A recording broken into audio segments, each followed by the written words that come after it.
today in front of you. संस्कार जीवन की असली दौलत होते हैं संस्कार। हम अक्सर दौलत और सुविधा को पहचान लेते हैं, और जो चीज इंसान को इंसान बनाती है जी वही ईमानदारी, सहानुभूति, जिम्मेदारी। आजकल किताबों से ज्यादा दुनिया मोबाइल की स्क्रीन में समा गई है। हर समस्या का समाधान है वहाँ, बल्कि वहाँ से वो सीख मिलती है जो बड़ों के मुख से समझाई जाती है। क्या वहाँ से वो हाथ मिलाने का सुकून और चेहरे पर चुभने वाली कहानियाँ मिलती है जो हमें आगे बढ़ने का रास्ता दिखाती है। आइए देखें एक परिवार जहाँ सुसंस्कारों की ज्योति अंधकार मिटाती है। किताब भी खोल लिया करो, ये मोबाइल तुम्हारे भविष्य का साथी नहीं बनेगा।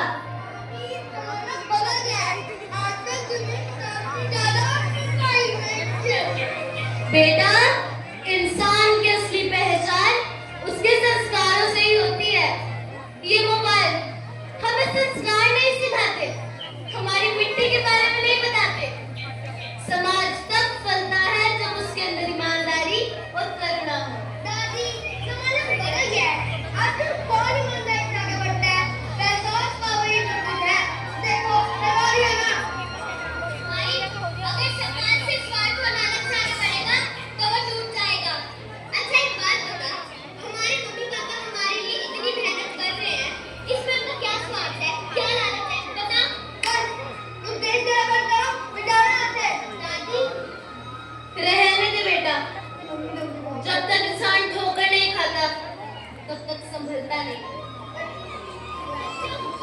आज हम सिर्फ किताबों की बात नहीं करेंगे, आज हम बात करेंगे जीवन के मूल्यों की और समाज के प्रति अपनी जिम्मेदारियों की। मैडम, समाज के प्रति हमारी जिम्मेदारी से क्या मतलब है? बेटा, समाज वही है जिसमें हम रहते हैं। अगर हम आसपास साफ सफाई रखेंगे, जरूरतमंदों की मदद करेंगे, बुजुर्गों का सम्मान करेंगे, तो यही तो हमारी जिम्मेदारी है। मैडम, अगर कोई गलत काम करे तो हमें क्या करना चाहिए? हमें समाज में गलत का विरोध करना चाहिए और सही काम का साथ देना चाहिए। यही सच्चे नागरिक की जिम्मेदारी है। मैडम, हम सब मिलकर गांव की सफाई का अभियान शुरू कर सकते हैं। शाबाश, यही तो उसकी शिक्षा है। सिर्फ अपने बारे में नहीं, पूरे समाज के लिए सोचना। समाज तभी मजबूत बनता है जब हम बराबरी से जिए और एक दूसरे का साथ दें।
भाई साहब, शहर वाले बहुत पैसा दे रहे हैं।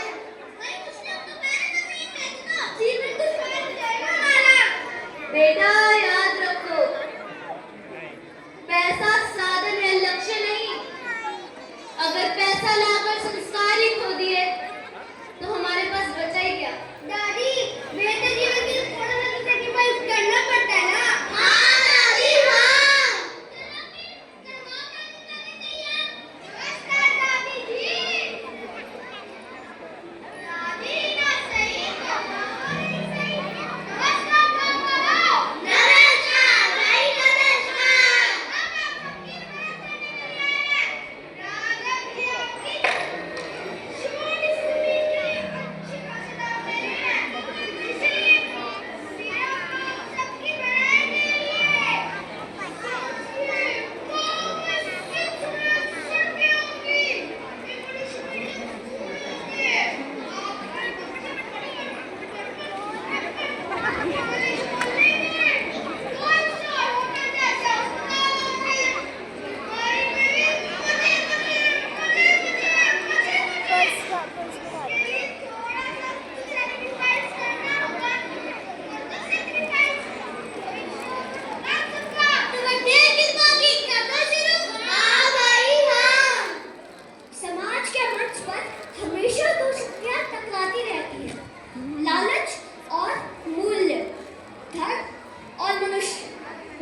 भीतर की छाया उतनी गहरी होती जाती है और इसी छाया पे जब दब जाती है वो आवाज जो कहती है मनुष्य की असली संपत्ति उसका चरित्र है, उसके मूल्य है और उसकी जड़ें हैं।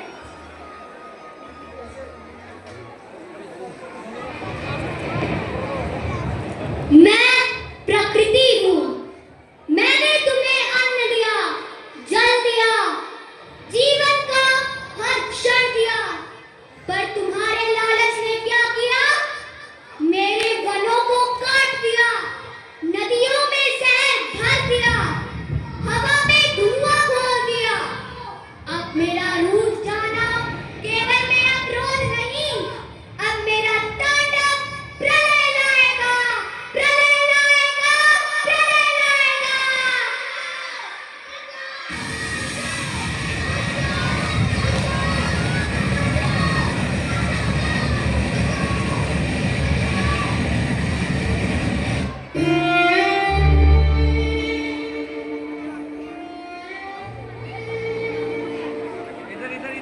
हर एक संकट का हल होगा, वो आज नहीं तो कल होगा।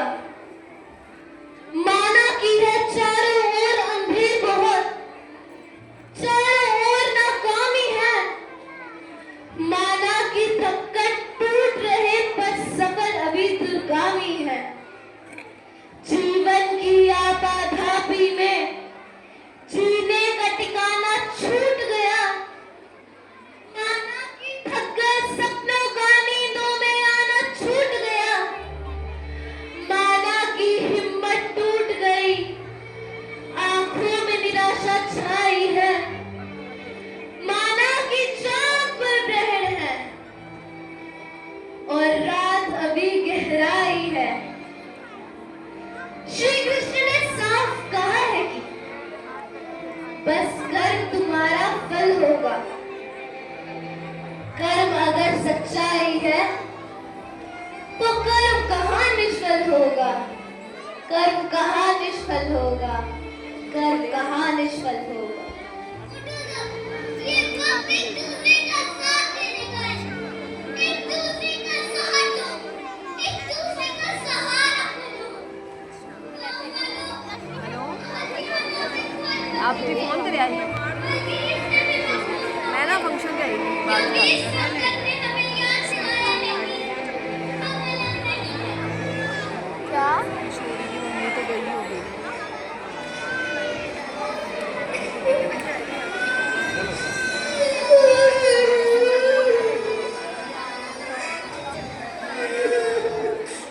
मुझे माफ कर दो दादी, मुझे माफ कर दो।